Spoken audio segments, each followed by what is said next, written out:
ഇതൊരു നല്ല ഫ്ലാഗാണ്. ഈ ഫ്ലാഗ് ഇവിടെ നാട്ടിയിരിക്കുന്നത് എന്തിനാണെന്ന് പക്ഷെ നമുക്ക് എല്ലാം അറിയാം. ഇത് വാണിംഗ് ആണല്ലേ.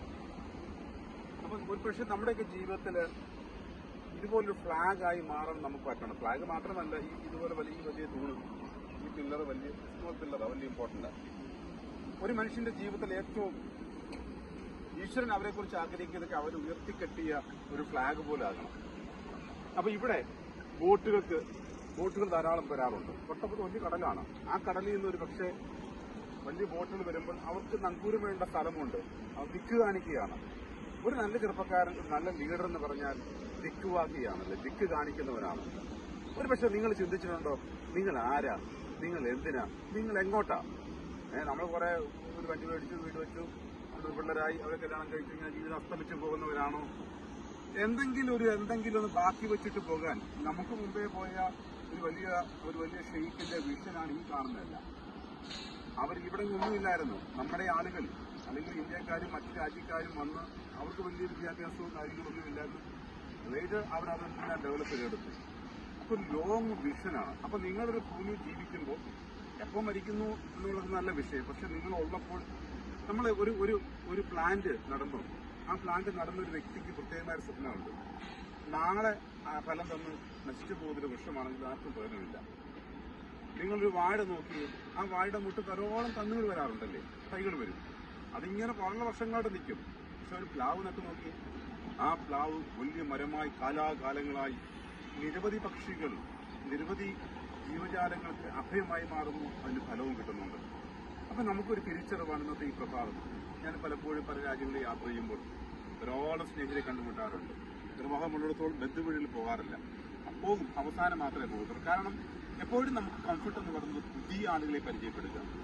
ഒരു ദിവസം ഒരാളെ നിങ്ങൾ പരിചയപ്പെട്ട് നിങ്ങൾക്ക് എന്തിനാണ് ഈ വായ വന്നിരിക്കുന്നത്, എന്തിനാണ് ഈ കണ്ണ് വന്നിരിക്കുന്നത്, എന്തിനാണ് ഈ ചെവി വന്നിരിക്കുന്നത്? Open your mouth, speak to something.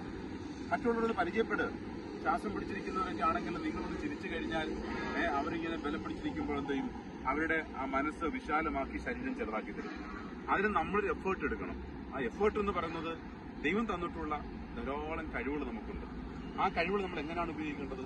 നിങ്ങൾ ആളുകളോട് ഇന്ററാക്ട് ചെയ്യുക. ഒരു പക്ഷേ ലോകം, ഞാൻ ചില ആളുകളുമായി സംസാരിച്ചപ്പോൾ അവരോട് സംവദിക്കുമ്പോൾ അവർ പറയുന്നത്, ചില ആളുകൾ നടക്കാറുണ്ട്, നടന്നു പോകാൻ വെറുതെ കൊച്ചുവർത്താനം പറയല്ല. അവർ ബിസിനസിനെ പറ്റി സംസാരിക്കുന്നു, നാളത്തെ ഫ്യൂച്ചറിനെ പറ്റി സംസാരിക്കുന്നു. ചില കോടിക്കണക്കിന് രൂപയുടെ കോൺട്രാക്ട് ആണ് അവരുടെ മോർണിംഗ് വാക്കിൽ സൈൻ ചെയ്യുന്നത്. Can you imagine? Can you believe that? അങ്ങനെയെങ്കിൽ നമുക്ക് ഈ കൊടി പോലെ, ഈ ഫ്ലാഗ് പോലെ, ഈ കാണുന്ന ഇത്രയും മനോഹരമായ, ഈ ശാന്തമായ ഈ ലേക്ക്, അതിന്റെ പുറകിൽ വലിയ സീയാണ്, വലിയ കടലുണ്ട്. അവിടെ വലിയ കപ്പലുകളൊക്കെ വന്ന് അങ്കുരമിട്ടിട്ടുണ്ട്. ഒരുപക്ഷെ അവർക്ക് നമ്മൾ ദിക്കുവാക്കി കാണിക്കുന്നത് പോലെ ഈ ഫ്ലാഗ്, നിങ്ങളൊരു ഫ്ലാഗായി ജീവിച്ചാൽ, ഒരു ഫ്ലാഗായി നിങ്ങൾ മുമ്പോട്ട് പോയാൽ, നിങ്ങളാണ് ചരിത്ര പുരുഷൻ, നിങ്ങളാണ് ചരിത്രത്തിൽ ഏറ്റവും വലിയ ആ ഒരു സ്ത്രീയാകാൻ പോകുന്നത്. അപ്പൊ നമ്മുടെ ലൈഫ് ഒന്ന് ചേഞ്ച് ചെയ്യാം. നമ്മുടെ മനസ്സ് എന്താണ് നിങ്ങൾക്കുള്ളത്? എല്ലാവർക്കും ഈശ്വരൻ ഒരു പ്രത്യേക കഴിവ് കൊടുത്തിട്ടുണ്ട്. നിങ്ങൾക്ക് അതിൽ ഏതെങ്കിലും ഒരു കാര്യത്തിൽ നിങ്ങൾ എക്സലന്റ് ആവും. നിങ്ങളെ വെല്ലാൻ ആർക്കും പറ്റത്തില്ല. പക്ഷെ നമ്മളെല്ലാം ഈ തരംതാണ ചിന്തയല്ല. എപ്പോഴും നമ്മൾ പോസിറ്റീവായിട്ട് ചിന്തിച്ച്, നെഗറ്റീവ് പറയുന്ന ആളുകളോട് കൂടെ നടന്നാൽ നമ്മൾ നെഗറ്റീവായി പോകും. ഒരു തണുത്ത പറഞ്ഞതിന്റെ കൂടെ വീണ്ടും തണുത്ത കുടിച്ചാൽ തണുത്തേ ഇരിക്കത്തുള്ളൂ. പക്ഷെ അവിടെ തീക്കനൽ കൊണ്ട് വെച്ച് നോക്കി, ഈ തണുത്ത വിറകും ആളിക്കത്തുന്ന ഒരു തീപ്പന്തമായി നിങ്ങൾ മാറിയാൽ ഞാൻ സന്തോഷമാണ്, എനിക്ക് സന്തോഷമാണ്. വെൽക്കം ടു കോഫി വിത്ത് ലു. കാണാം, ഇതുപോലെ ഫ്ലാഗായി നമുക്ക് നിൽക്കാം.